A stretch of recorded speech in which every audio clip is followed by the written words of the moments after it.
से हम पढ़ते हैं लूका रचित सुसमाचार, इसका पहला अध्याय और 8 से लेकर 20 वचन। कोई जल्दी से पढ़ेगा अच्छे से आवाज में।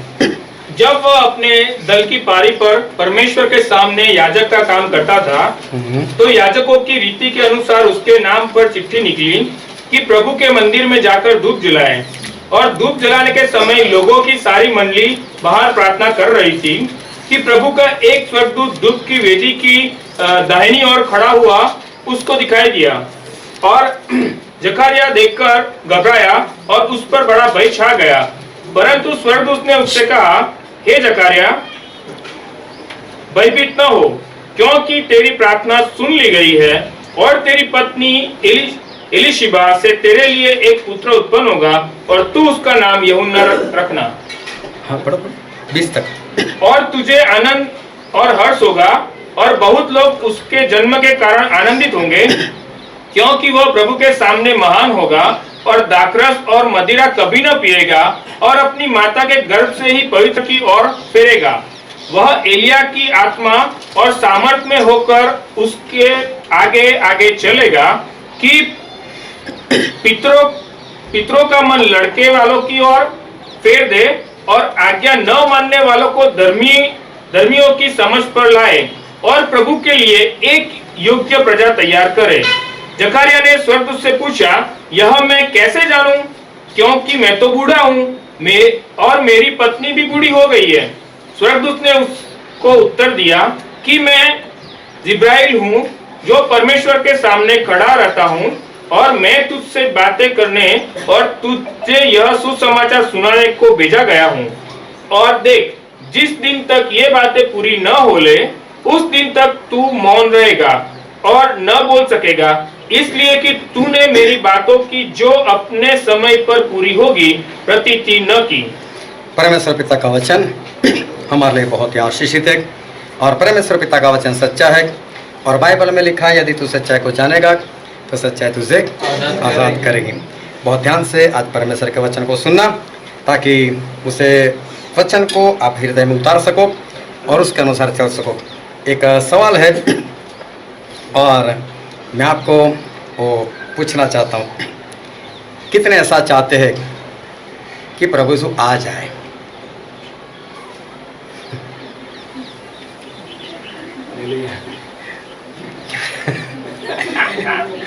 कुछ लोगों को पता नहीं चला।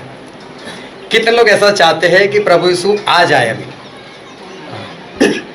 मतलब कि बहुत हुआ, प्रभु यीशु आ जाए, हमको लेकर चले जाए। कितने लोग चाहते हैं? पूरा हाथ उठाओ तो पता चले कितने लोग ऐसा चाहे कि प्रभु यीशु आ जाए। संजय भाई नहीं चाहते, दोनों हाथ नीचे। चलो एक सवाल और पूछता हूं, कितने लोग उस दिन के लिए प्रार्थना कर रहे कि मैं उस वक्त तैयार हूं?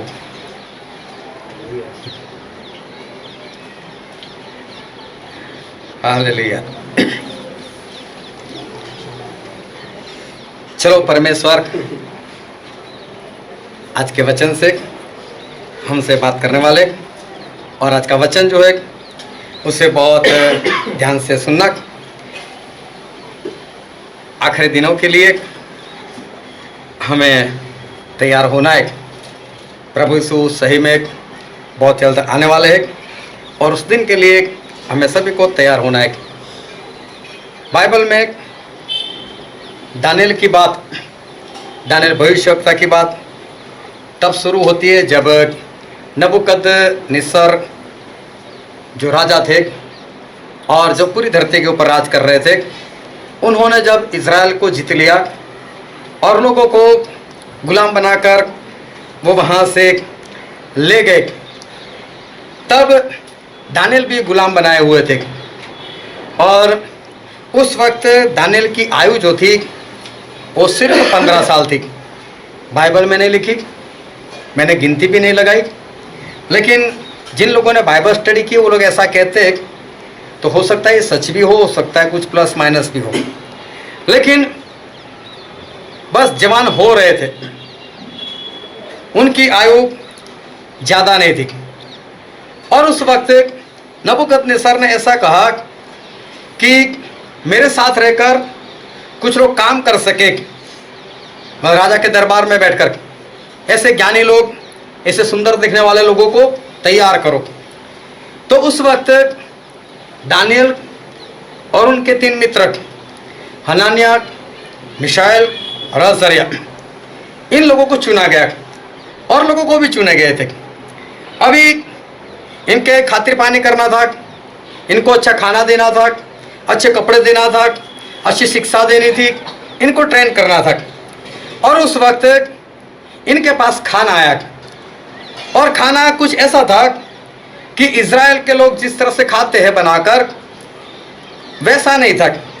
मतलब कि जिसको अशुद्ध खाना बोले, जो परमेश्वर ने कहा था ऐसा ऐसा खाना और ऐसा वैसा नहीं खाना, जो नहीं खाने वाली चीज़ थी, मतलब जैसा खाना नहीं खाना चाहिए ऐसा वो खाना था। तो दानियल और उनके 3 मित्र हनानिया, मिशाएल, अज़रिया ने ऐसा बोल दिया कि हम लोग ये खाना नहीं खाएंगे। इन्होंने मन में पहले से ही ठान ली कि हम लोग तो मना कर देंगे और ये खाना हम नहीं खाएंगे। अभी ध्यान से समझना, गुलाम बनाए हुए लोग हैं, राजा के लिए चुने गए लोग हैं। अगर ये लोग ऐसा बोलते हैं कि हम ये खाना नहीं खाएंगे, इसका दूसरा मतलब ये है कि मरने के लिए तैयार हो जाओ, मौत सामने है। एक कठोर चुनाव, एक कठोर निर्णय, चाहे मर जाए, लेकिन हमें तो ये खाना जो है वो नहीं खाना। ऐसा बोलना वो ऐसी बात नहीं थी, ऐसी वैसी बात नहीं थी, आसान सी बात नहीं थी। लेकिन इन लोगों ने ऐसी बात कही, हम नहीं खाएंगे। ये बहुत बड़ा चुनाव था, ये बहुत बड़ा कठोर निर्णय था इनका। मौत हो सकती थी, हुई नहीं वो बात अलग से, लेकिन ऐसा कहने से मौत हो सकती थी। लेकिन ऐसा निर्णय, ऐसा कठोर चुनाव कौन कर सकता है? आज कोई विश्वास में आया और दूसरे दिन अगर उसको ऐसा चुनाव करना पड़े तो क्या करेगा? ऐसा नहीं हो सकता। बहुत प्रार्थना वाला जीवन होना चाहिए। जो लोग अभी जवान नहीं हुए, उससे पहले उनका जीवन ऐसा है, प्रार्थना वाला जीवन। और प्रार्थना वाला जीवन होने के कारण आज इनमें इतनी हिम्मत है, आज इनमें इतनी शक्ति है कि वो लोग ऐसा कह सकते कि मैं नहीं खाऊंगा, मैं ये खाना जो है वो नहीं खाऊंगा। और परमेश्वर की कृपा थी और ये लोग बचाए गए। उसके बाद ऐसा हुआ कि इनकी गिनती ज्ञानी लोगों में होने लगी, क्योंकि जो चुनाव हुआ था, इनको जो शिक्षा मिली, ये सभी में फर्स्ट नंबर आए और इस कारण इनकी गिनती ज्ञानी में होने लगी। और उस वक्त नबूकदनेस्सर को एक सपना आया और सपना जब उन्होंने देखा तो उनको लगा कि सपना कुछ खास है, कुछ कहना चाहता है। तो उन्होंने सभी को बोल दिया कि बोले जादू टोना करने वाले को लेकर आओ, और जो सपने का अर्थ बता सकते हैं ऐसे लोगों को लेकर आओ, ज्ञानी लोगों को लेकर आओ। और मुझे सपना आया है। सभी बोलते हैं राजा क्या सपना आया? बोले सपना मैं भूल गया, मुझे सपना भी बताओ और साथ में मतलब भी बताओ। सभी बोलते राजा ऐसा नहीं, हमें सपना बताओ, हम मतलब बताते। राजा बोलते नहीं, अगर तुम्हें शक्ति है, ताकत है, ज्ञान है तो फिर सपना भी बताओ और मतलब भी बताओ।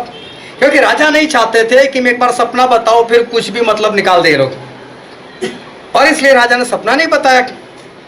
उसके बाद राजा को आया क्रोध। राजा बोलते जितने भी ज्ञानी मेरे काम के तो है ही नहीं, मेरा सपना तो बता नहीं सकते, इनमें इतनी शक्ति तो है नहीं, सभी को मार दो। और मारने वाले सभी लोग जो है वो सबसे पहले दानियल के पास गए और दानियल ने बोला ऐसा हुक्म राजा ने किया क्यों? बोले मुझे राजा के पास लेकर जाओ। और दानियल को राजा के पास लेकर गए। और वो ध्यान समझना आज वचन, दानियल ने हिम्मत से कहा राजा मैं आपका सपना बताऊंगा, मैं उस सपने का मतलब भी बताऊंगा, बस आज की रात मुझे दे दो और देखो मैं आपको कल सारी बातें बता दूंगा। अभी सोचो अगर ऐसा नहीं होता फिर क्या होगा? अगर सपना परमेश्वर ने नहीं बताया तो मतलब तो फिर आने वाला है ही नहीं। ऐसा कहना, ऐसा निर्णय करना बहुत बड़ी बात थी। एक बार फिर एक कठोर चुनाव, एक कठोर निर्णय वो दानियल ने यहाँ पर ले लिया। राजा बोलते ठीक है, वैसे ही गुलाम है, कल देख लेंगे इसको।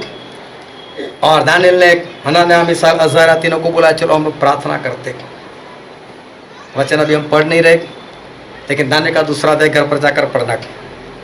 तो बाइबल में स्पष्ट लिखा है, इन चारों लोगों ने प्रार्थना की और फिर रात के सपने में परमेश्वर ने दानियल को यह सपना बता दिया। अभी सोचो, तलवार वो गर्दन पर है। अगर इनको सपना नहीं आता, अगर इनको सपना नहीं आता तो मतलब कि तो बात ही नहीं कर सकते। और सुबह मौत है, अभी रात हो चुकी है। अभी जिसको पता है सुबह मेरी मौत है, उसको रात में नींद आएगी क्या? और वो भी ऐसी गहरी नींद कि उसमें उसको सपना भी आया। हालेलुया।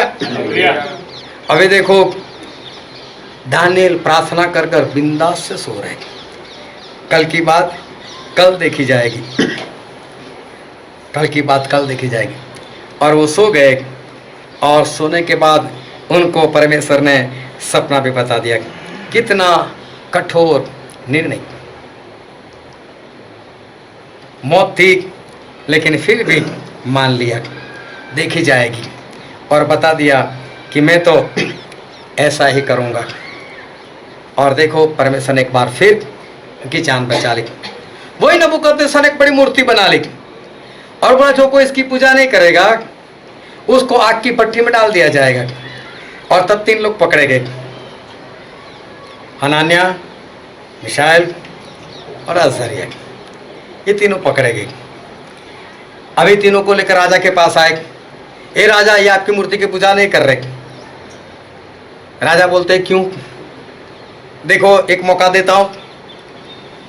जब सारे म्यूजिक, सारे बाजे बजने लगे तो बोले आप लोग पूजा कर लेना, अगर नहीं करोगे तो मैं आग की भट्टी में डाल दूंगा। और आपको बचा सके ऐसा कोई परमेश्वर है? बोले। तो ये तीनों ने क्या उत्तर दिया मालूम है? ये दानियल के 3 अध्याय में लिखा है, वो भी घर पर जाकर पढ़ लेना। राजा, सबसे पहले तो हम ये जरूरी नहीं समझ सके तो उसे उत्तर भी दे। देखो, राजा को ऐसा बोलना कि राजा, पहले तो हम जरूरी नहीं समझ सके तो उसे उत्तर भी दे। नहीं देना है उत्तर तुझे, लेकिन फिर भी बता ही देते, चल हमारा परमेश्वर सर्वशक्तिमान परमेश्वर तो आग की भट्टी में डाल दे तो हमको जिंदा बाहर निकाल सके, ऐसा परमेश्वर है, वो हमको बचा सकते। लेकिन उनकी मर्जी अगर ना बचाए तो नहीं, लेकिन तेरी बनाई हुई मूर्ति की पूजा तो हम नहीं करने वाले। कितनी बड़ी बात। बाइबल में लिखा है, राजा को बहुत जोरों का क्रोध आया और बोला इनको डाल दो। जो डाल भी दिया, बच भी गए, हम सब जानते। लेकिन कितना कठोर निर्णय, कितना कठोर चुनाव जो होगा देखा जाएगा। ये सभी जगह पर हम एक बात देख रहे हैं कि सभी जगह पर मौत है बोलने से। हुई नहीं इनकी, परमेश्वर ने हर बार इन लोगों को बचा लिया, लेकिन इनका निर्णय जो था वो कठोर था, इनका चुनाव कठोर था। इनकी मौत जो है वो मौत हो सकती थी, लेकिन फिर भी इन लोगों ने बहुत कठोर निर्णय जो है वो इन लोगों ने लिया। किस वक्त किस तरह से बात करनी है, बिंदास से इन लोगों ने बातें जो है वो की। जब तक बच सकते हो हमें बचना है, जब तक इंसान भाग सकता है तब तक वो भागे। परमेश्वर ने भी बोला, प्रभु उसने बोला कि जब तक मैं वापस नहीं आऊँगा तब तक तुम्हारा काम खत्म नहीं हो सकता। इसलिए बोला कि कभी भी कोई मारने के लिए आए तो भाग जाना, बोले अपने आप को बचा लेना, ऐसा परमेश्वर ने बोला। लेकिन जब पकड़े ही गए तो फिर क्या करेंगे? तो उस वक्त तो हमें कठोर निर्णय जो है वो हमें लेना ही पड़ेगा। यही नबूकदनेस्सर को एक बार फिर से सपना आया।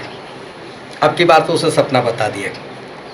सपने का मतलब ऐसा था कि 7 साल तक नबूकदनेस्सर वो पशु हो जाएगा, पशु के समान हो जाएगा। उसको बेड़ियों से बांध कर रखना पड़ेगा, उसके नाखून बढ़ जाएंगे, उसके बाल, उसकी दाढ़ी बढ़ जाएगी, वो घास खाएगा। अभी देखो सपना तो बता दिया और भी दानियल को परमेश्वर ने बता दिया, लेकिन अभी राजा को ऐसा बताना, राजा तेरे साथ ऐसा होने वाला है। कितनी बड़ी बात है। राजा तू पशु हो जाएगा, 7 साल तक तू घास खाएगा, तेरे बाल बढ़ जाएंगे, तेरी दाढ़ी बढ़ जाएगी, तू जंगल में पशु के साथ रहेगा, और फिर जब तू परमेश्वर के पास आएगा तभी तेरी हालत वापस अच्छी हो सकती है, वरना नहीं। सोचो ऐसा एक राजा को बताना क्या आसान था, लेकिन दानियल ने बता दिया।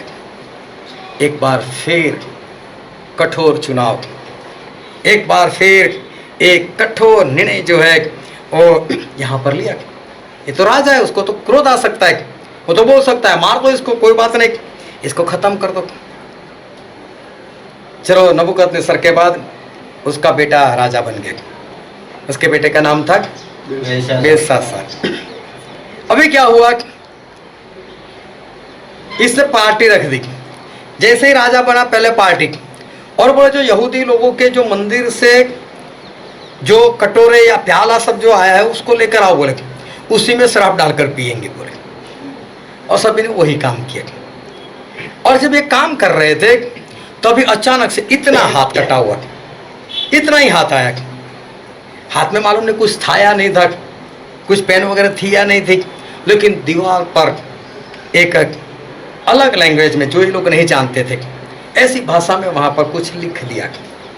अभी इतना हाथ आएगा, सबके सामने आएगी, चाहे कितना भी नशा हो सारा उतर जाएगा, सभी का नशा उतर गया। अभी क्या हुआ, राजा ने बोला किसी को पता चलता है क्या लिखा है? अभी अर्थ की बात तो बाद में आती है, किसी को पढ़ना ही नहीं आता ये लैंग्वेज। तो बोला दानियल को बुलाओ। अभी देखो दानियल आए, दानियल ने जैसे ही दीवार पर देखा उनको पता चल गया, मैंने तकिल उफार से, उसका मतलब भी उनको पता चल गया। परमेश्वर ने देखने के बाद तुरंत ही बता दिया। अभी देखो राजा को बताना है कि राजा परमेश्वर ने आपको तराजू में तोला है और आप कम हो गए हो, इसलिए आज ही रात को मार दिया जाएगा। अभी ऐसा राजा को बताना है। लेकिन इस बार बाइबल पढ़ोगे दानियल में तो दानियल बहुत क्रोध में थे। और दानियल ने क्रोध में क्या बोला मालूम है? हे बेलशास्सर, तेरे बाप को तू जानता है, तेरे बाप को सपना आया, तेरे बाप को परमेश्वर ने बताया तू पशु सा हो जाएगा, तू जंगल में चला जाएगा, तेरे नाखून बढ़ जाएंगे। फिर भी उसने घमंड किया और उस घमंड की वजह से जो उसके साथ होना था वैसा हो गया। मैं तेरे बाप को बता दिया था और तेरे बाप के साथ वही हुआ जो हमारे परमेश्वर ने चाहा था। और हे बेलशास्सर राजा, तू जानता था कि तेरे बाप के साथ ऐसा हुआ, फिर भी तुझे शर्म नहीं आती? तूने उसी परमेश्वर के पात्र में तूने शराब डालकर पिया। अर्थ तो बाद में बताया, पहले डांटा उसको, एक राजा को। मालूम है इससे क्या हो सकता है? पिया तो था, एक बोल देता काट डालो इसको। राजा बोलता है मैं तुझसे गले में सोने की वो चेन पहनाऊंगा, अंगूठी पहन, वो सारी बातें छोड़। ऐसा था, तू जानता था, फिर भी तू हमारे परमेश्वर के विरोध में गया क्यों? डांटा उसको। और इसलिए राजा ये जो लिखा है इसका मतलब ये होता है कि आज रात तू भी मार दिया जाएगा। कितनी भयानक सी बात है। लेकिन दानियल ने बोल दी एक कठोर निर्णय, एक कठोर चुनाव, सामने ही मौत थी, लेकिन दानियल ने जो बताना था वो बता दिया। उसके बाद दारा राजा आए। कुछ लोग दानियल के ऊपर चिढ़ते थे, उन लोगों ने दानियल को फंसाने के लिए राजा के पास एक कानून बनवा लिया कि 30 दिन तक राजा की ही पूजा करनी, जो राजा की पूजा ना करे उसको सिंहों के बिल में डाल दिया जाए। और राजा को तो ऐसा कि उसमें कौन सी बड़ी बात, 30 दिन मेरी पूजा, लो साइन कर दी। दानियल को पता चला, ऐसा लिखा है बाइबल में, दानियल का 6 अध्याय पढ़ लेना। दानियल को पता चला कि राजा ने साइन कर दिए और दानियल और दारा दोनों मित्र थे अच्छे। उस वक्त दानियल को ऐसा करना था कि दारा के पास जाना था, ए दारा, तुझे मालूम है तूने किसके ऊपर साइन की? तू मेरा मित्र है, तुझे मालूम है मैं तेरी पूजा नहीं कर सकता, मैं तो मेरे ही परमेश्वर की पूजा करूंगा, कानून वापस ले ले। अच्छा, तुझे फंसाने के लिए कि हाँ, अच्छा अच्छा, ओ लाओ इधर लाओ, कानून कैंसिल हो जाता है।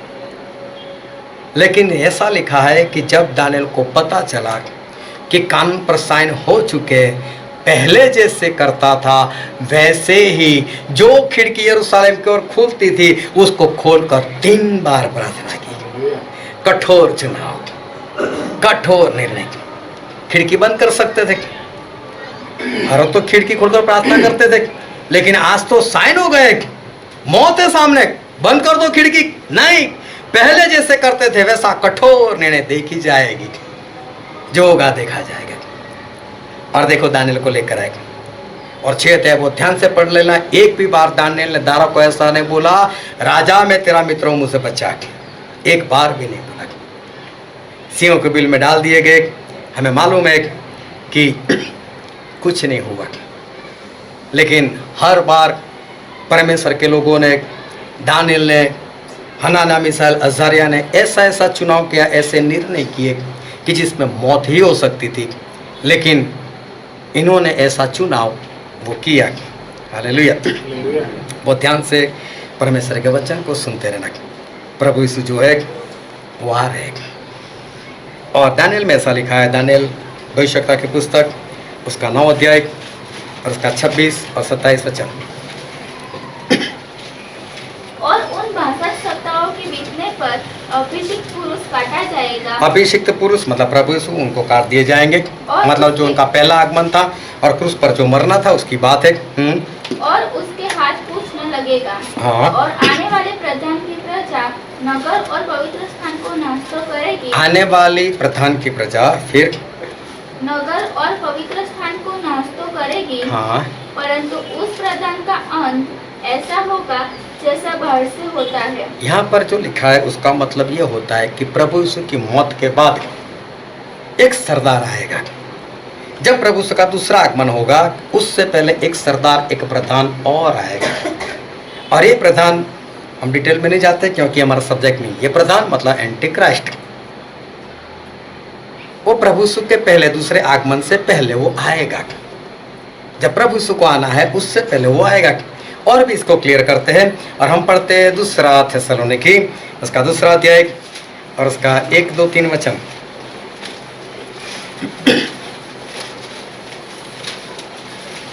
निदान हे भाइयों, हमारे लिए प्रार्थना किया करो कि प्रभु का वचन ऐसा शीघ्र फैले नहीं और महिमा पाए जैसा तुम में हुआ। 2 थिस्सलुनीकी 2 अध्याय 1, 2, 3। हे भाइयों, अब हम अपने प्रभु यीशु मसीह के आने और उसके पास अपने इकट्ठे होने के विषय में तुमसे विनती करते हैं। पौलुस ऐसा कहते हैं कि प्रभु यीशु आने वाले और उनके पास हमको इकट्ठा होने वाला है। उस दिन के लिए मैं बात कर रहा हूँ, मतलब प्रभु यीशु के दूसरे आगमन की बात कर रहे हैं। फिर कि किसी आत्मा या वचन या पत्री के द्वारा जो कि मानो हमारी ओर से हो, यह समझकर कि प्रभु का दिन आ पहुंचा है, तुम्हारा मन अचानक अस्थिर न हो जाए। तुम्हारा मन अचानक अस्थिर ना हो जाए। जैसे प्रभु यीशु आ गए हमारी पत्री से, हमारे वचन से या किसी भी तरह से, आप धोखे में मत आना कि जैसे प्रभु यीशु आ गए। और न तुम घबराओ। हाँ, किसी रीति से किसी के धोखे में न आना, किसी के धोखे में मत आना, क्योंकि वह दिन न आएगा, क्योंकि वह दिन प्रभु का दूसरा आगमन तब तक नहीं होगा जब तक धर्म का त्याग न हो। जब तक धर्म का त्याग मतलब कि पवित्र आत्मा का काम बंद ना हो जाए और वह पाप का पुरुष मतलब मसीह का विरोधी अर्थात विनाश का पुत्र एंटी क्राइस्ट प्रकट न हो, वो प्रकट ना हो। कितना स्पष्ट लिखा है कि वो दिन तब तक नहीं आएगा जब तक मसीह का विरोधी एंटी क्राइस्ट वो खड़ा ना हो जाए। इसका मतलब प्रभु यीशु के दूसरे आगमन से पहले कौन आने वाला है? एंटी क्राइस्ट, मसीह का विरोधी वो आने वाला है। और प्रकाशित वाक्य में ऐसा लिखा है उसका 13वां अध्याय और उसका 4वां वचन। और उन्होंने अजगर की पूजा की क्योंकि उसने पशु को अपना अधिकार दे दिया था। पशु मतलब एंटी क्राइस्ट, उसको अजगर मतलब शैतान पूरा अधिकार दिया हुआ था।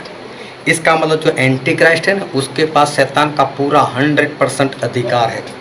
जितना शैतान कर सकता है ना, वो सब कुछ मसीह का विरोधी कर सकता है, ऐसा है वो। जितना दुष्ट शैतान है, इतना ही दुष्ट ये एंटी क्राइस्ट होगा। समझ लो कि शैतान का दूसरा रूप है ये, उसके समान ही ये होगा। सोचो, जो 1 घंटे में पूरे अमेरिका को खत्म कर दे, जिसकी बस्ती 30 करोड़ के करीब है, जो इंसान 1 घंटे में 30 करोड़ को मार दे, सोचो उसका दिमाग कैसा होगा। पूर्ण रीति से शैतान के समान। हम कभी रास्ते में जाते, किसी का एक्सीडेंट होता तो हमको ऐसा हो जाता है, एक्सीडेंट हो गया यहाँ पर किसी का, और ये 30 करोड़ को मार देगा फिर भी बिंदास, वो भी 1 घंटे में। तो सोचो किसके और शैतान के अंदर कुछ भी फर्क नहीं है। ये पूर्ण रीति से शैतान के सामर्थ्य से वो भरा हुआ है, शैतान के अधिकार से ये भरा हुआ है।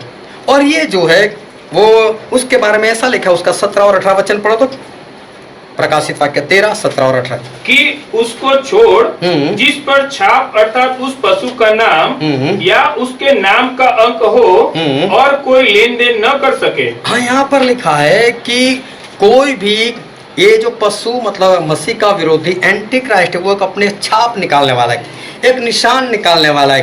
ये जो है वो अपने एक मुहर निकालने वाला है। जिसके पास वो मुहर ना हो, वो किसी भी तरह की लेन देन नहीं कर सकेगा। मुहर है तो जॉब है, मुहर है तो कारोबार है, मुहर है तो दुकान चल रही है, मुहर है तो आप ऑटो चला रहे हो, मुहर है तो आप कहीं पर काम करने के लिए जा सकते हो। इसकी मुहर नहीं तो सारा लेन देन जो है वो पूर्ण रीति से खत्म हो जाएगा। फिर उसका 15 वचन पढ़ो तो, और उसे उस पशु की मूरत में प्राण डालने का अधिकार दिया गया कि पशु की मूरत बोलने लगे और जितने लोग उस पशु की मूरत की पूजा न करें उन्हें मरवा डाले। हाँ, मतलब जो इसकी पूजा भी नहीं करेगा उसको भी मार दे। इसका मतलब सब कुछ होगा जबरदस्ती से, नहीं मानोगे तो मार दिए जाओगे। Hallelujah, hallelujah. सोचो क्या होगा उस वक्त जब मसीह का विरोधी आएगा, तो क्या होगा। समझ लो, दिमाग में अपने सोचो कि मसीह का विरोधी उठकर खड़ा हो गया है, उसके इंसान 4 और है, आपने मुहर ली नहीं, आप कहीं से रास्ते में जा रहे हो, आपको 10 लोगों ने घेर लिया। भाई साहब मुहर बताओ, यहाँ पर तो दिखाई नहीं दे रही, हाथ में बताओ, हाथ में भी नहीं दिखाई दे रही। अभी वो लोग क्या बोलेंगे, भाई साहब ले लो। और उस वक्त ऐसा बोलना है, मैं नहीं लूँगा, मैं नहीं लूँगी। ये एक बहुत कठोर चुनाव है, ये एक कठोर निर्णय हो सकता है, क्योंकि ऐसा बोलने से सोचो क्या होगा। मौत हो सकती है, बाइबल में लिखा है स्पष्ट, लेन देन नहीं कर सकते, वो तो सभी को मार सकता है। उस वक्त 2 पार्टी होगी, एक मुहर वाली और एक मुहर बिना की, एक मसीह के विरोधी के लोग और एक परमेश्वर के लोग। ऐसी 2 जो है पार्टी उस वक्त होगी। अभी सब कुछ समझना है। समझ लो आपके माता पिता ने मुहर ले ली, आप संगति में जाते थे, आपको पता चल गया कि मुझे नहीं लेनी है और आपने नहीं ले ली, लेकिन माता पिता जो है उन्होंने मुहर ले ली। फिर प्रकाशित वाक्य जो उसकी स्टडी हम कर चुके, जो लोगों के पास एंटी क्राइस्ट की मुहर है उनको फोड़े निकल लेंगे, बड़े बड़े फोड़े निकलेंगे, उसकी कोई दवाई नहीं होगी, चाहे कितनी भी करे कुछ होने वाला नहीं है। अभी समझ लो कि माता पिता ने मुहर ले ली है, आपने नहीं ली, अभी माता पिता को फोड़े निकले, वो तड़प रहे, वो चिल्ला रहे, उनको दर्द हो रहा है। उस वक्त आपको क्या करना पड़ेगा? तेल लिया, सर के ऊपर रखा, प्रभु यीशु के नाम में फोड़े बंद हो जाएगी। होगा ऐसा? क्या करना पड़ेगा? मरो, मैं जा रहा हूँ। कठोर चुनाव करना पड़ेगा, कठोर निर्णय करना पड़ेगा। आप मरो, आप तड़पो, लेकिन मैं जा रहा हूं। हो सकता है ये बात बच्चों में हो, आपके बच्चों ने ले लिए, आपने नहीं लिया। अभी समझो बच्चों को फोड़े, क्या चुनाव करना पड़ेगा, क्या निर्णय करना पड़ेगा? बहुत कठोर चुनाव, बहुत कठोर निर्णय लेना पड़ेगा कि बच्चा भी चाहे मरता है तो मरे, लेकिन मैं तो यहाँ से जा रहा हूँ, मैं तेरे साथ नहीं रह सकता। ऐसा कठोर चुनाव जो है वो करना पड़ेगा। दूसरी बात, जिस तरह से बाइबल में लिखा है, चाहे इनको फोड़े निकलते होंगे, चाहे परेशान होते होंगे, और भी मुसीबतें इनके ऊपर होती होगी, लेकिन फिर भी ये परमेश्वर की निंदा करेंगे, ये लोग पश्चाताप नहीं करेंगे।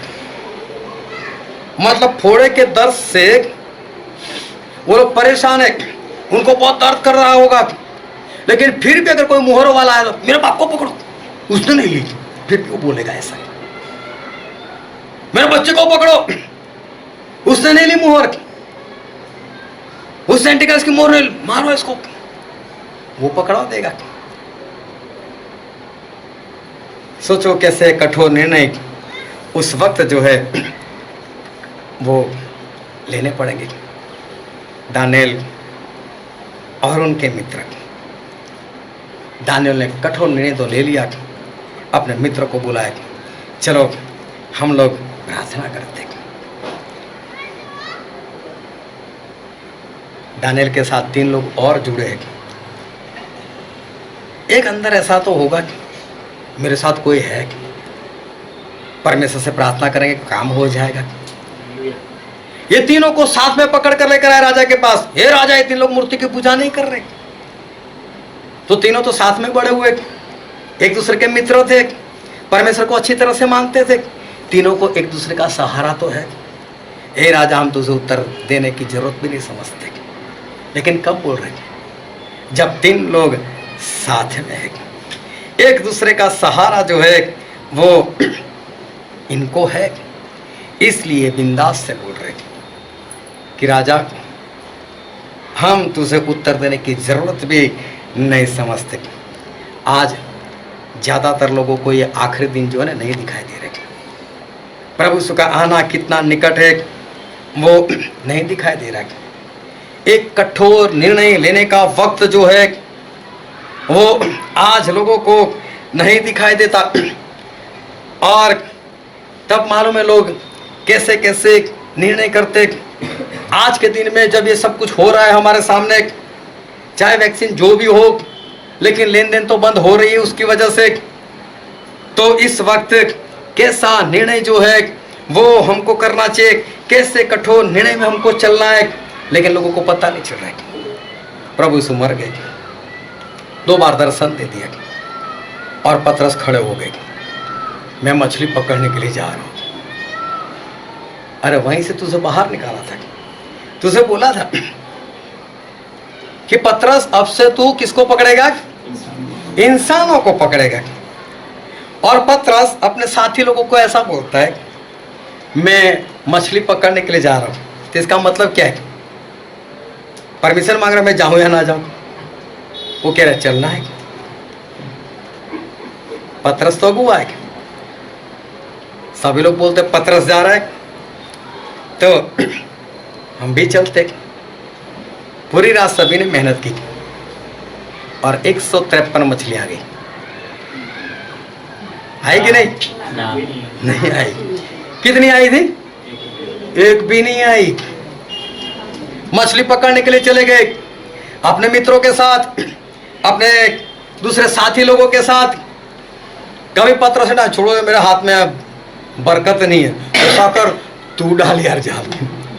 सभी ने बारी बारी से डाली होगी, पूरी रात डाली, लेकिन कहीं पर भी एक भी मछली जो है वो मछली नहीं आएगी। इस वक्त पतरस को क्या निर्णय करना था? पतरस को क्या बोलना था? खड़े होकर बोलना था, एक अब यीशु मसीह नहीं रहे हमारे साथ, जीवित तो हो गए, हमको 2 बार दर्शन हो गए, अभी हमें उनका काम आगे बढ़ाना होगा। कितने लोग तैयार है मेरे साथ? ऐसा पतरस को बोलना था। देखो मौत है सामने, ये शास्त्री फरीसी लोग हमको मार सकते, ऐसा बोलना चाहिए था। और उस वक्त जब ऐसे कठोर निर्णय लेने थे, तब पतरस कहते मैं तो मछली पकड़ने के लिए जा रहा हूं। कितने लोग जो है वो मेरे साथ आने के लिए तैयार है। और पतरस के साथ जो है वो सभी लोग जो है वो चले गए। प्रभु और पतरस एक बार फिर वहां पर मिले और पतरस प्रभु से ने पूछा कितनी मछली आई? और जवाब में क्या था? इनके पास एक भी मछली नहीं है। प्रभु यीशु बोल कर गए थे मैं मर जाऊंगा और तीसरे दिन मैं जिंदा हो जाऊंगा। लेकिन फिर भी पतरस ने माना नहीं। अभी सोचो कि प्रभु यीशु ने बाकी के चेलों से अगर बात की होती, क्यों आए मछली पकड़ने के लिए, और ये अगर ऐसा बोलते कि हमको तो पतरस ने बोला था, तो क्या बचाए जाते? क्या पतरस ऐसा बोलते कि प्रभु आप नहीं रहे तो हम क्या करते, मछली पकड़ने के लिए जाए ना, तो क्या ये बचाए जाते? क्या इनका बहाना जो है वो बहाना क्या काम करता? परमेश्वर ने पूछा, आदम क्या तूने फल खाया? आदम ने हाँ बोला? नहीं बोला। क्या बोला? जो स्त्री तूने दी, हे स्त्री क्या तूने फल खाया? अरे बोला नहीं, तूने जो सांप बनाया उससे खिलाया। क्या सांप ने खिलाया था? उस वक्त सांप के पैर से चले गए ना, अब तू पेट से चलेगा, उसको दंड मिला ना, स्त्री को भी दंड मिला ना। बोले बच्चे जनने का जो दुख है बहुत बड़ा दूंगा। और फिर आदम को क्या बोला? अब पसीना बहाकर तो खाना खाएगा, दुख से रोटी खाएगा। आप कोई भी बहाना बताओ, दंड तो होगा। आपके बहाने से ऐसा मत समझना कि किसी को पर दोष लगाने से ये मत समझना परमेश्वर छोड़ देंगे। तीनों को दंड दिया, चाहे उस सांप ने तो किसी के ऊपर दोष नहीं लगाया, लेकिन फिर भी तीनों को जो दंड था वो दंड उनको मिला। चाहे आप कुछ भी बोल दो, लेकिन किसी के ऊपर दोष लगाने से कोई भी इंसान नहीं बच सकता। किसी से मेरी बात हुई वैक्सीन के बारे में, बच्चों को दिलाने के लिए रजिस्टर कर दिया। तो क्यों करते ऐसा? बच्चे का भविष्य नहीं देखना है। इसका मतलब क्या? अभी तक वो अंतिम दिन जो है वो दिखाई नहीं देता। कौन सा भविष्य अभी बाकी रहा है? कितने दिन कितने साल हमारे पास बाकी रहे? 3 लोग बारी बारी से मेरे पास आए, ध्यान से समझना, और जितने हैं वो अपने आप को याद कर लेना। मुझे पता है कि स्टैनली भाई आप तो हाल रहने के लिए जाने वाले हो, और मैं भी आपके साथ रहना चाहता हूँ। हालोर में किराए से घर मैं ले लूँगा ताकि आपका साथ जो है वो मिल जाएगा। मैंने 3 में से किसी को कुछ नहीं कहा, लेकिन तुरंत मेरे दिल में एक सवाल आया, मैं जब जमीन ढूंढ रहा था तब कहाँ था तू? जब मैं कभी इधर भाग रहा था कभी उधर भाग रहा तब नहीं दिखाई देता था। स्टैंडी भाई खड़ो, मेरा घर बेचता हूँ, ठहरो मेरे पास कुछ गहने बचे वो बेचता हूँ, लो ये पैसे पकड़ो, जहाँ भी जाओ मेरे लिए भी रखना। किसी को नहीं बोला मेरे, लेकिन मेरे दिल में ये बात जो है वो बात आ गई। और मैं दावे के साथ कहता हूँ अभी भी उनमें से कोई भी एक भी बार घर ढूंढने नहीं गया होगा। और ध्यान से परमेश्वर के वचन जो है उस वचन को वो सुनते रहना। अंत के दिन जो है बातें तो हो रही है, सुनना है तो देता है, लेकिन अभी भी इंसान जो है वो इंसान इस बात को, अंतिम दिनों को वो देख नहीं पा रहे। जो मुंह देख रहे थे वो बाकी के लोग जो है वो नहीं देख रहे थे। कठोर निर्णय लेने का वक्त है। कठोर निर्णय जो है वो हमको लेना पड़ेगा। ये तभी होगा जब आपका प्रार्थना वाला जीवन जो है वो प्रार्थना वाला जीवन वो होगा, और प्रार्थना के साथ आज्ञाकारी। जब तक ये बात आपके जीवन में नहीं होगी आप अंतिम दिन जो है उसको नहीं देख सकते, और कठोर निर्णय जो है वो कठोर निर्णय नहीं ले सकते। पिछले साल पूरा लॉकडाउन हो गया, मुझे याद नहीं लेकिन 40 दिन से ज़्यादा पूर्ण रीति से लॉकडाउन हो गया। उसके बाद ऑफिसें खुलने लगी। एक भाई साहब अपने ऑफिस में गए, इतनी मिट्टी जमा थी वहाँ पर, चूहे अंदर आ चुके थे, कबूतर अंदर आ चुके थे, पूरे ऑफिस को बिगाड़ कर रख दिया था। बोला इतनी अच्छी ऑफिस बिगड़ कैसे गई? चूहे आए कहाँ से, कबूतर आए कहाँ से? जब लॉकडाउन लगा था, जिस दिन ऑफिस बंद कर दी थी, गलती से एक खिड़की खुली रह गई थी उनकी, और एक खिड़की खुली रह गई, उसकी वजह से पूरी ऑफिस जो है उसकी हालत बिगड़ गई थी। आज भी कितने लोग हैं जिनके जीवन में बैर की एक खिड़की खुली है, अभी भी बैर पड़ा हुआ है, किसी से बैर है।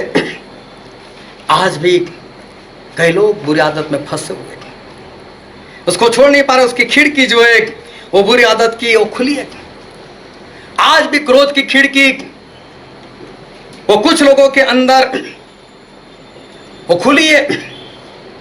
आज भी निंदा की खिड़की वो खुली है, और इसलिए सर से लेकर पांव तक पूरी ऑफिस वो बिगड़ जाती है।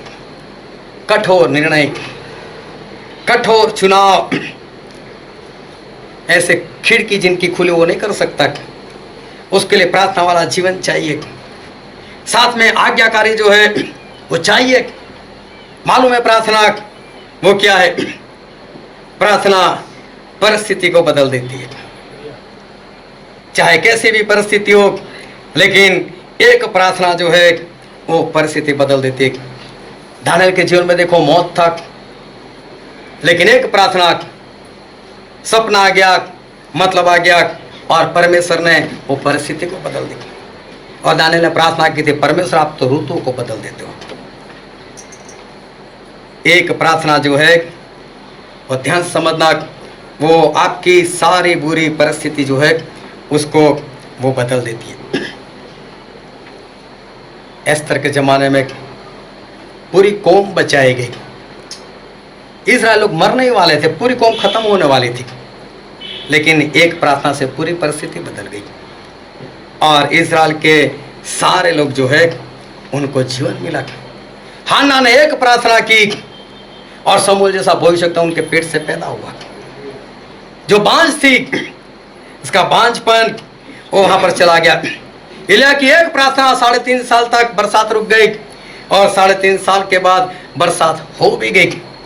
और बाइबल में लिखा है, हम पढ़ते हैं याकूब की पत्री उसका 5वां अध्याय और उसका 16वां वचन। इसलिए तुम आपस में एक दूसरे के सामने अपने अपने पापों को मान लो और एक दूसरे के लिए प्रार्थना करो, जिससे चंगे हो जाओ। धर्मी जन की प्रार्थना के प्रभाव से, धर्मी जन की प्रार्थना के प्रभाव से बहुत कुछ हो सकता है। बहुत कुछ हो सकता है। हालेलुया।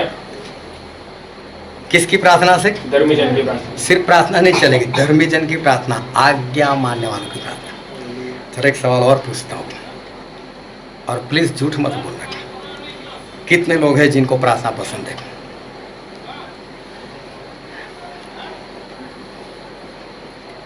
हाँ, बिल्कुल नहीं पसंद। हाँ, हाथ पूरा उठाना, मैं देख रहा हूँ सभी को। कितने लोगों को प्रार्थना पसंद है? ये सारा अगले शनिवार को होल नाइट में होंगे। बाकी सारे झूठे। हाँ, प्रार्थना पसंद है तो फिर बस ऐसे ही थोड़ी प्रार्थना बस मुंह से पसंद है।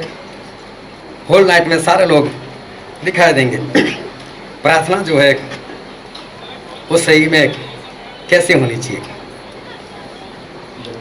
मैं होल नाइट में देखता हूँ कई लोग प्रार्थना करते एक एक का नाम ले लेकर, कोरोना की आत्मा खत्म हो जाएगी, टाइफाइड की आत्मा खत्म हो जाएगी, एक एक का नाम ले लेकर प्रार्थना की।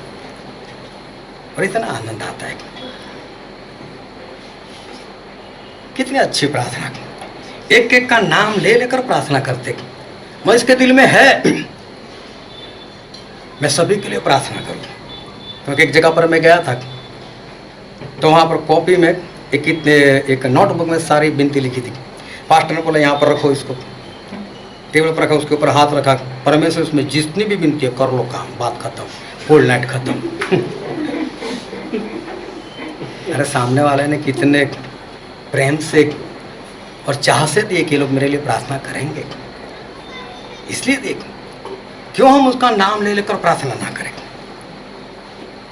प्रार्थना ऐसी होनी चाहिए कि एक एक का नाम ले लेकर पूरे हृदय से प्रार्थना करनी चाहिए।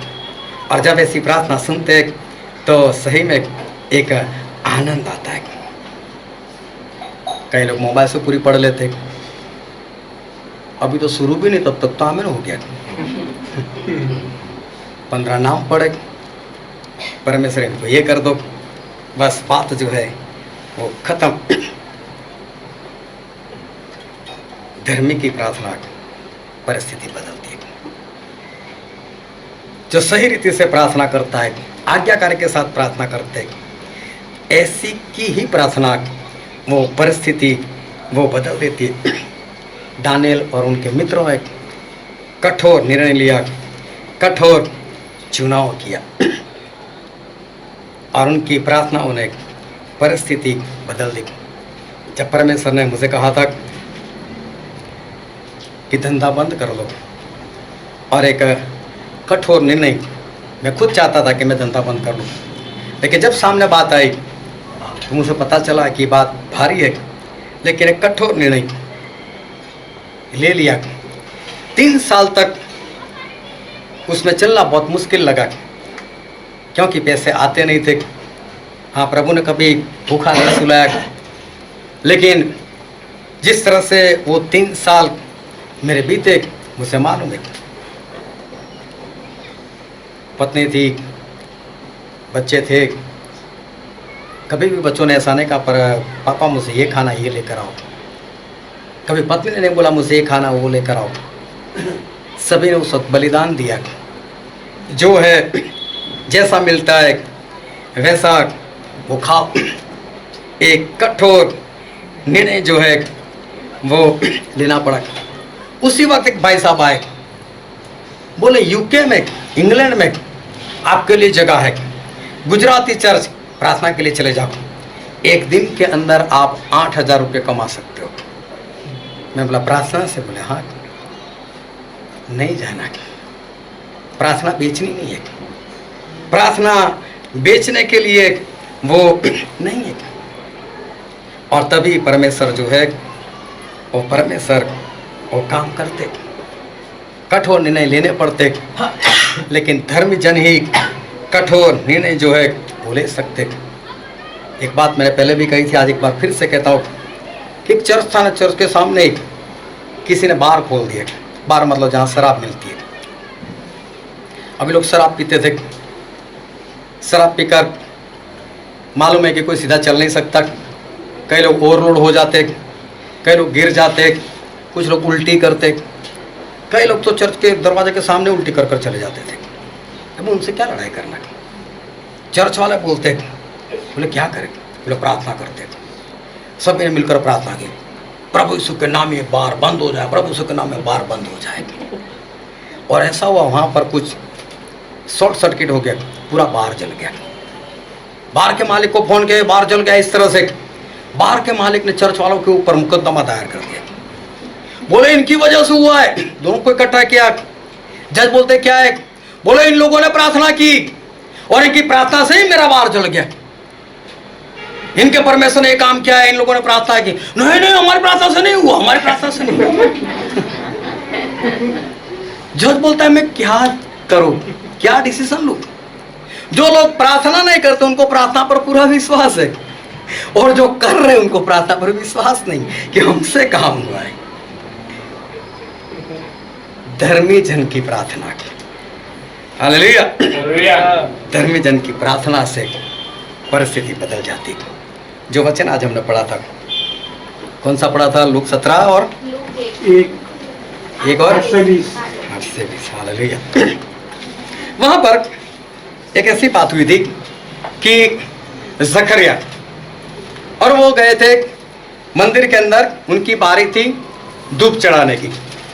और जब उनकी बारी थी तो वो चले गए, और वहां वेदी के पास जिब्राइल स्वर्गदूत दिखाई दे। ये डर गए, बोले तेरी प्रार्थना सुनी गई, तेरी पत्नी गर्भवती होगी, तुझे बच्चा होगा। और बोले वो बच्चा, वो तो उसका नाम यूहन्ना होगा, वो तो प्रभु यीशु जो हमारे मुक्तिदाता आने वाले, उनका रास्ता तैयार करने वाले हैं। वो ये करेंगे, वो ये करेंगे, ऐसा करेंगे, वैसा करेंगे। सारी बातें स्वर्गदूत ने बताई। और जकरिया बोलते हैं कि ऐसा किस तरह से हो सकता है, क्योंकि मैं तो बूढ़ा हो चुका हूँ, और मेरी पत्नी जो है वो मेरी पत्नी भी बूढ़ी हो गई है, अब कैसे हो सकता है? जिब्राइल ने बोला मालूम है, मैं परमेश्वर के सामने खड़े रहने वाला जिब्राइल स्वर्गदूत हूँ। होगा तो सही, जैसा मैंने बोला वैसा ही होगा, लेकिन जब तक वो बच्चा नहीं होगा तब तक तू भी गूंगा हो जाएगा, क्योंकि तूने मेरी बात के ऊपर विश्वास नहीं किया। अभी देखो ये बात हुई। अब एक वचन पढ़ते, उसका 13 वचन पढ़ दो। परंतु स्वर्गदूत ने उससे कहा, हाँ, स्वर्गदूत ने कहा, हे जकरिया, भयभीत न हो, क्योंकि तेरी प्रार्थना सुन ली गई है। हालेलुया। अभी ध्यान से समझना।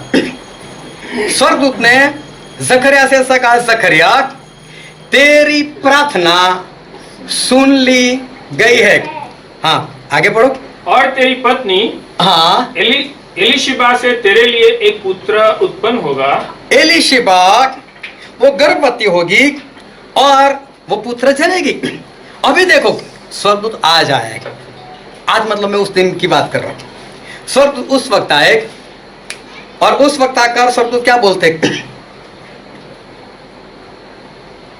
जकरिया तेरी प्रार्थना सुन ली गई है और तेरी पत्नी गर्भवती होगी। इसका मतलब तब तक उसकी अगली रात भी जकरिया ने प्रार्थना की होगी, परमेश्वर एक बच्चा दे दो, परमेश्वर मैं बांझ हूँ, मेरी पत्नी बांझ है, मुझे एक लड़का दे दो, चाहे एक लड़की दे दो, मुझे एक बच्चा दे दो, जो बांझपन है वो हमारे जीवन से दूर करो। बेशक दोनों बूढ़े थे, लेकिन हर रोज की इनकी प्रार्थना जो है वो प्रार्थना चल रही थी। लेकिन जिस दिन वो स्वर्गदूत आए और स्वर्गदूत ने बोला, जकरिया तेरी प्रार्थना सुन ली गई और तेरी पत्नी गर्भवती, तो वहां पर आगे लिखा है, हम पढ़ते उसका 18 वचन पढ़ो तो। जकरिया ने स्वर्गदूत से पूछा, यह मैं कैसे जानूं, क्योंकि मैं तो बूढ़ा हूँ, हाँ, और मेरी पत्नी भी बूढ़ी हो गई है। तो रोज प्रार्थना क्यों करता है फिर? जब दोनों बूढ़े ही है, जब विश्वास ही नहीं है कि हमको बच्चा होगा, तो प्रार्थना कर क्यों रहा है तू? देखो, एक याजक जकरिया, और वहां पर कौन सा काम करने के लिए गए थे वो? धूप चढ़ाने। तो वो तो प्रार्थना ही है। हालेलुया। जो प्रार्थना करता है, हर रोज प्रार्थना कर, बच्चा दे दो, बच्चा दे दो, बच्चा दे दो, और जब स्वर्गदूत बोलते हैं तुझे बच्चा कैसे होगा, हम तो बूढ़े। तो प्रार्थना कर क्यों रहा है तू? जब तू बूढ़ा हो चुका है तो अभी तक तू प्रार्थना क्यों कर रहा है?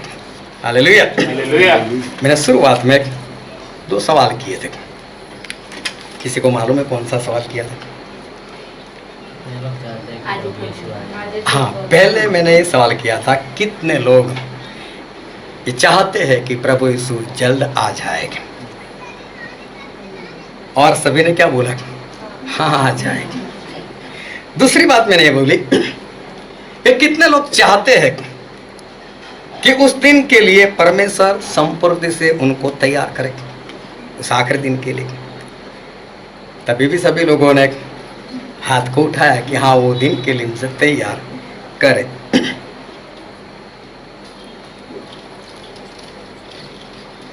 इसका मतलब आप सभी लोग ऐसा चाहते हो प्रभु जल्दी आ जाएगा, उनका आना हो जाएगा। साथ में आप सभी लोग हर रोज प्रार्थना करते हो कि प्रभु यीशु उस दिन के लिए तैयार करें। जवाब तो हाँ था, लेकिन क्या वो दिन दिखाई देता है? क्या उस अंत के दिन के लिए जब कठोर निर्णय लेने का वक्त है, अभी क्या कठोर निर्णय लिया? अभी तो कितने पत्र समाये हुए, मैं मछली पकड़ने के लिए जा रहा हूं, मैं भी पार्टनर तैयार पार्टनर भी, मैं आ रहा हूं आपके साथ। अंतिम दिन दिखाई देता है, प्रार्थना कर रहे प्रभु यीशु आ जाए, प्रार्थना करते हैं प्रभु यीशु उस दिन के लिए तैयार करे, तो निर्णय क्या करना है? प्रभु यीशु धंधा है बंद कराओ, प्रभु यीशु जॉब है बंद कराओ, प्रभु यीशु बच्चे स्कूल में जा रहे हैं बंद करवाओ, प्रभु यीशु हमको कठोर निर्णय लेने की शक्ति दो, हमको मरना नहीं है, हमको ये नहीं करना है।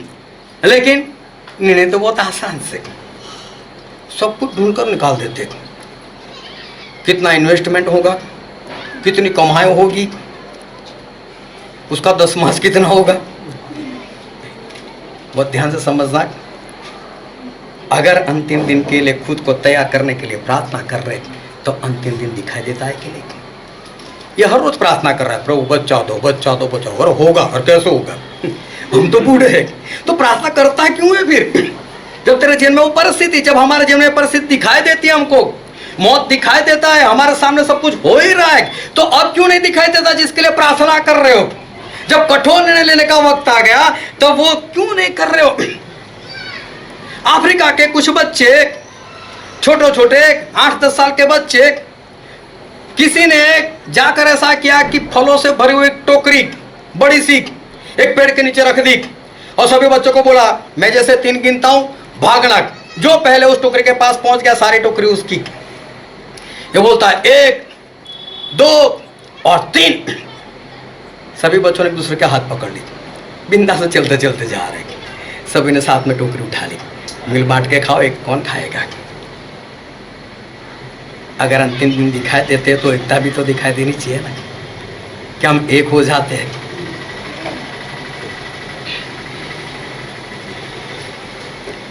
उस नूह के जमाने के लोग, उनको यही था कि नूह तो पागल हो गए, 100 साल से एक ही बात कर रहा है, अंत है अंत है अंत है।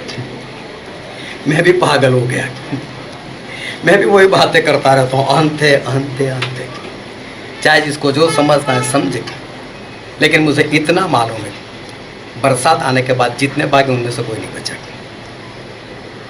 भागना है भाग लो, बचना है बच लो। जब वो खड़ा हो गया उसके बाद नहीं होने वाला। हाल तो बहुत दूर की बात है, हरनी तक नहीं पहुंच पाओगे, मैं बहुत स्पष्ट कहता हूँ। और इसलिए अगर अंतिम दिनों के लिए प्रार्थना कर रहे हो,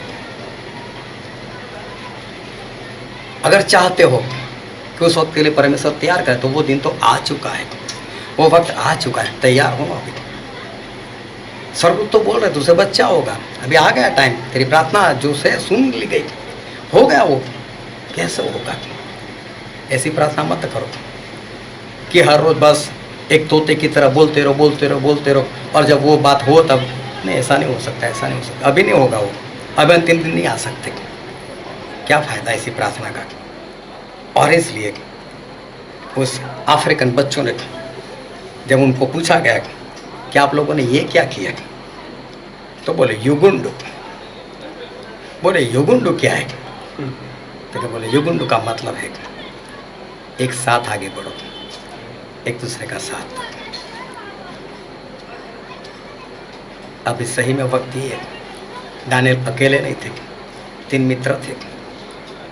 हनान्याह मिसाएल अज़ारिया अकेले नहीं थे, साथ में थे, तो कठोर निर्णय ले पाए। अकेले होंगे टूट जाओगे, खत्म हो जाओगे। एक रहो, एक बनो। जिस अंतिम दिन के लिए तैयार होना है, सही में कठोर निर्णय लेने का वक्त है। परमेश्वर सब कुछ कर सकते हैं, वो हमारे सर्वशक्तिमान परमेश्वर है। लेकिन करो ताकि बचाए जाओ। आओ हम हमारे आंखों को बंद करें, हमारे मस्तकों को प्रभु यीशु के आगे झुकाए, जो राजाओं के राजा है, जो हमारे महान परमेश्वर। सभी लोग अपने आंखें बंद करें और कोई इधर उधर ना देखें।